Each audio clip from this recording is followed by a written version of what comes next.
Some call the current crisis the next Great Depression or the Greater Depression, but the truth is that things have gone so wrong this time that the 1930s crisis may no longer be a point of reference.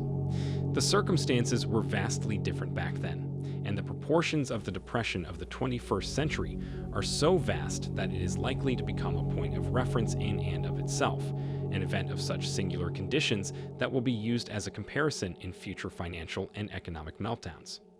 Many questions remain unanswered because we are still in the midst of the crisis. We don't know how long it will last or how bad it will get. We can't even predict our chances of recovery with any certainty because each week has been decisive so far.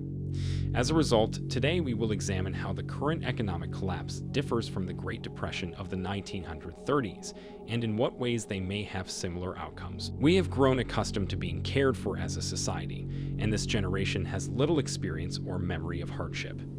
Part of this coddled behavior stems from a paternalistic state, with which we have developed such a strong codependency that we now let the state make the difficult decisions we don't want to deal with.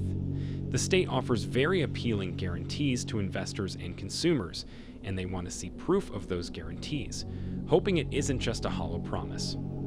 Alternatively, in this century, the lax attitude towards stock market sell-offs is the result of the assumption that the market will be fixed and rebound as soon as possible. Alternatively, if things become too serious, the Federal Reserve will always come to the rescue. The assumption that the Fed will always be there to bail out banks and financial markets has led to investors becoming increasingly reckless. Some of these people appear to be quite pleased with themselves because they purchased stocks this spring and are now reaping the benefits of the Fed's liquidity injections into the financial markets. We appear to have a short memory when it comes to remembering how difficult it was to escape a similar chaos a little more than a decade ago.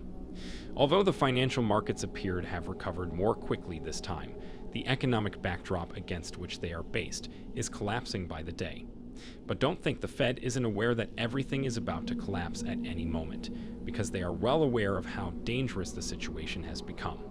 They have already pulled out all the stops in their quest to restore inflation, but they face an uphill battle. Every financial system crash injures it even more, and it never fully recovers.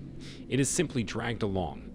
As Kelsey Williams described in his piece, A Depression for the 21st Century, the economic collapse has many complex components that have yet to cause major turbulence in our society, and while Wall Street projections for a rebound are optimistic, the real economy is not. Or, as she put it, we are currently in poor financial health, and before we can get better, we will face a healing crisis of enormous proportions. For more such informative videos, subscribe to our channel and like the video. See you in the next video.